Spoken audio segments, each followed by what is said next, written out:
On a pas mal parlé d'hier, d'aujourd'hui, j'aimerais qu'on s'intéresse un tout petit peu à demain. Alors pas que j'ai accès à une boule de cristal qui me permet de lire l'avenir, mais avec l'arrivée de ces IA, on voit déjà apparaître un certain nombre de changements qui sont intéressants et que j'aimerais pointer du doigt de manière très subjective. Un des premiers changements qu'on a pu remarquer, c'est un changement important dans nos habitudes numériques. Je prends un exemple, je pense que jusque-là, vous avez développé un certain nombre d'habitudes, de compétences pour utiliser Google. Si vous cherchez une pizzeria à Genève, vous n'allez pas écrire « où y a-t-il des pizzerias » ou « quelle est la meilleure pizzeria à Genève ?» Vous allez utiliser avec des mots-clés. Et puis si vous maîtrisez un peu plus, vous allez utiliser un certain nombre de codes, typiquement pour dire « je n'aimerais pas de Pizza Hut », par exemple. Aujourd'hui, on voit qu'avec l'arrivée de ces nouveaux outils, robots conversationnels, on doit réapprendre à converser ou à interagir avec eux. Parce qu'on sait que la valeur de la réponse, la qualité de la réponse, dépend de la valeur ou de la qualité de la question. Et plus votre question est précise, est contextualisée, est adaptée, est développée, et plus la réponse sera en conséquence, donc elle sera bonne. À tel point qu'on a vu naître aujourd'hui un nouveau métier, alors c'est peut-être un effet de mode, ce qu'on a nommé les prompt engineers. Les prompt engineers, c'est des gens, alors principalement aux États-Unis, qui sont engagés par des grandes entreprises pour discuter, interagir avec ces machines et pour en avoir le mieux ou le plus. Okay? Il y a quelques années, il y a quelques siècles, voire quelques millénaires, on avait les PT qui faisaient le lien entre les humains et les dieux. Aujourd'hui, on a les prompt engineers qui font le lien entre la machine et les humains. Mais je pense que ça montre assez bien, blague mise à part, l'importance de ce changement dans ces habitudes. Et puis, ces habitudes, elles vont rapidement changer bien au-delà de ces purs robots conversationnels. On a parlé à plusieurs reprises de Microsoft. Microsoft, dans ces intégrations qu'ils sont en train de faire, ils sont en train d'intégrer ces robots conversationnels dans toute la suite Microsoft, par exemple, avec ce qu'ils appellent le Copilot ou le Copilot Pro. Grosso modo, c'est quoi? Aujourd'hui ou hier encore, pour créer une présentation PowerPoint, vous prenez vos dias, vous prenez votre texte que vous insérez ici et là. Désormais, c'est déjà possible de le faire, mais ce sera encore plus possible dans quelques temps. Vous allez simplement écrire dans une petite boîte de dialogue « Fais-moi une présentation PowerPoint de 6 dias sur tel sujet », etc. Et puis, ce sera fait automatiquement, un peu comme si vous aviez un ou une secrétaire numérique pour vous, non seulement avec les présentations PowerPoint, mais avec les lettres, les emails, avec les tableaux Excel. Fais-moi un tableau Excel avec 6 entrées, etc., avec ces données. Et donc, on va de plus en plus passer par ces robots conversationnels pour la plupart des interactions qu'on fait avec nos machines. À l'écrit, mais aussi à l'oral, puisque la plupart de ces outils développent maintenant des interfaces à l'oral, un peu comme on l'a vu dans le film Her, avec cette possibilité notamment d'interagir avec la machine oralement. Et la machine vous répond, alors pas avec une voix robotisée, mais avec une voix fluide, qui a l'air vraiment d'être très humaine. Forcément que ça pose des questions, puisqu'on a tendance à donner de plus en plus de données sensibles, personnelles, à la machine. Okay? Que se passe-t-il? Comment sont traitées ces données? Par qui? À quelle fin? Il y a déjà eu des cas problématiques, notamment en cas aux États-Unis, une entreprise qui avait tendance à enregistrer les réunions de la boîte et puis demander à l'IA de générer un procès-verbal de la réunion directement. C'est pratique, personne ne doit se faire le PV, sauf que il a été démontré plus tard que pas mal d'informations sensibles de la société avaient fuité et s'étaient retrouvées dans des endroits où elles n'auraient pas dû être. Donc là, forcément que ça pose beaucoup de questions. Ça pose encore plus de questions pour nous qui travaillons avec des élèves, avec des questions de données sensibles, parfois problématiques. Donc là aussi, on se doit de réfléchir sur quelles données, qu'est-ce qu'on donne, qu'est-ce qu'on ne donne pas, qu'est-ce qui est problématique ou sensible. Dans les conséquences, on a aussi toutes les conséquences potentiellement problématiques sur l'avenir, notamment sur le marché de l'emploi. Alors certains ont parlé de jusqu'à 300 millions d'emplois dans le monde qui seraient directement ou indirectement affectés. On sait depuis que les changements vont être importants, mais peut-être moins rapides et moins brutaux que ce qui a été imaginé. Dans tous les cas, on se doit de réfléchir à cette évolution, à comment les choses vont changer. Et forcément, on doit aussi se poser la question, concrètement, à l'école, qu'est-ce qu'on en fait? Est-ce qu'on apprend encore à nos élèves à écrire des emails commerciaux, sachant que peut-être dans 10 ans, dans 3 ans, dans 20 ans, plus personne n'écrira des emails commerciaux, mais ce sera les machines qui le feront. Alors je reviens à ce que je disais tout à l'heure ici. Il me semble que c'est encore tout autant important de continuer à développer ces compétences de base, qu'on parle d'emails commerciaux, de présentation PowerPoint, d'écriture de code ou de fichiers Excel, parce que c'est ces mêmes compétences qui vont nous permettre de par la suite de développer d'autres compétences ou de pouvoir mieux utiliser ces machines. Voilà. Alors c'est clair qu'aujourd'hui encore, beaucoup des questions par rapport à l'IA sont axées autour des questions de fraude, parce que c'est peut-être ce qui nous préoccupe le plus. Mais à terme, je pense que ces questions de fraude vont laisser la place à des questions autrement plus importantes. Ici, je prends appui sur un texte de Philippe Mérieux, qui, on le lit ensemble, nous dit quelque chose que je trouve très pertinent. Le danger majeur de ChatGPT n'est donc pas dans la fraude qu'il autoriserait, mais plutôt dans le rapport aux connaissances que promeut un robot conversationnel conçu pour donner le sentiment de parler à un humain et qui inverse complètement le sens de la relation pédagogique.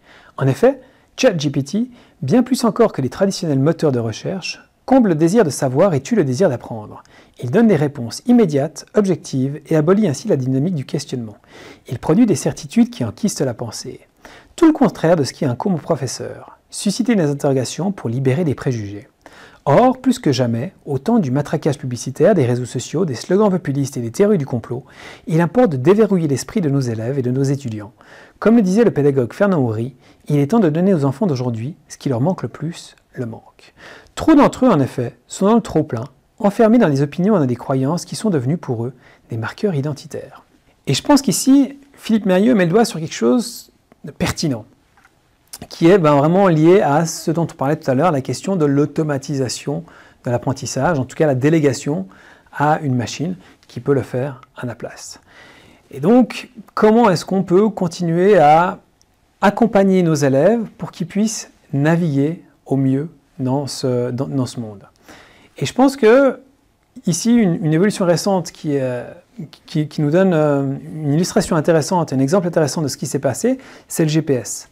C'est vrai que aujourd'hui, quand on va d'un point A à un point B, surtout si c'est dans un endroit qu'on ne connaît pas, on a tendance à déléguer ces questions de navigation spatiale à un GPS, que ce soit sur votre téléphone ou que ce soit dans votre voiture. Okay? C'est bien pratique, ça permet d'arriver rapidement, sans trop se prendre la tête, sans trop se poser de questions. Mais ce qu'on a vu aussi dans ces dernières années, et pas mal d'études vont dans ce sens, c'est que à force de déléguer ces compétences de navigation spatiale, on a tendance à perdre notre capacité à naviguer sans GPS. Parce que nos compétences, nos muscles, dans une certaine manière, ces compétences ne sont plus entraînées. Et donc, on a perdu l'habitude. Alors, on peut se dire qu'avec le téléphone ou avec le GPS, c'est pas si important que ça. Mais si la plupart de ces compétences liées à l'apprentissage ou aux apprentissages sont déléguées à une machine, on risque peut-être, ou nos élèves risquent un jour, non pas si longtemps que ça, de ne plus savoir faire un bon nombre de compétences. Et ça, ce serait dommage, d'où l'importance et d'où l'intérêt de continuer à les entraîner. Une autre question qui se pose par rapport à ces machines, quand on parle de délégation des tâches, c'est ce que certains appellent le machine drift. Le fait de déléguer de plus en plus de décisions importantes de nos vies à une machine. Alors, pour le GPS, ce n'est pas tellement problématique, mais il y a d'autres décisions qui ont des conséquences potentiellement plus problématiques. Je prends l'exemple d'une société aux États-Unis, encore une, qui a, pour gagner du temps, délégué la sélection de CV en amont à une machine, en disant voilà, ça c'est nos critères de sélection, machine, tu vas nous sélectionner les 10 ou 15 meilleurs CV sur les 100 ou 150 qu'on reçoit toutes les semaines. C'est pratique, tout le monde gagne du temps. Sauf qu'après, en pensant que l'outil était neutre et objectif, on s'est rendu compte que ce n'était pas du tout le cas. On s'est rendu compte que la machine avait tendance à laisser de côté un certain nombre de personnes. Il s'agissait en l'occurrence ici de femmes d'un certain âge, parce que la machine avait jugé qu'elles allaient être enceintes potentiellement, et donc moins intéressantes sur le marché du travail.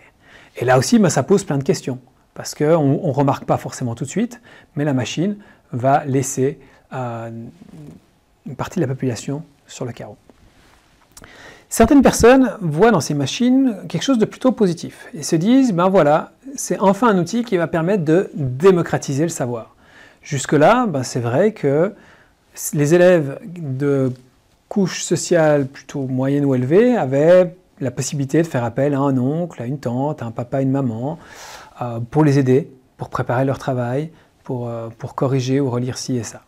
Ce qui n'était pas le cas pour les autres. Et puis c'est vrai qu'aujourd'hui, avec ces outils qui sont disponibles en masse, n'importe qui, sur son téléphone, à condition d'avoir un téléphone et une connexion Internet, peut avoir un tuteur, une aide extérieure. Et ça, c'est vrai que ça met tout le monde sur un même pied d'égalité. Sauf que si on regarde les choses de manière un peu moins, on va dire, bisounours ou optimiste, et ça c'est mon avis à moi, ça risque peut-être, voire probablement, d'agrandir encore cet écart entre des élèves plus scolaires et des élèves moins scolaires. Pourquoi ? Parce que les élèves moins scolaires, qui ont déjà certaines appréhensions ou des difficultés à l'école, auront tendance à déléguer de plus en plus à la machine. De ne pas faire les choses, dire ben, c'est la machine qui va faire pour moi. Moi, pendant ce temps, je vais faire du sport ou je vais faire autre chose. Pratique. Okay. Sauf qu'en le faisant, de nouveau, ils vont de moins en moins entraîner ces muscles et ces compétences liées aux apprentissages. Et puis les élèves scolaires risquent, elles et eux, de continuer à faire le travail demandé en s'appuyant régulièrement aussi sur ces machines. Et donc, potentiellement, là, l'écart entre les deux groupes va s'agrandir.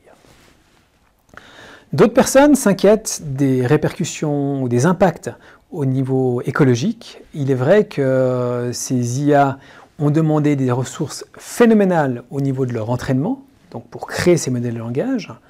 On parle vraiment de ressources phénoménales, mais continuent à demander encore énormément de ressources. On parle ici de matériaux rares pour créer ces cartes graphiques qui coûtent très cher, beaucoup d'électricité, beaucoup d'eau, et donc ça, c'est un coût non négligeable. On peut aussi là se poser pas mal de questions par rapport à ça, et que si on souhaite les utiliser, c'est vrai qu'il est souhaitable de les utiliser avec modération, notamment par rapport à ces questions-là.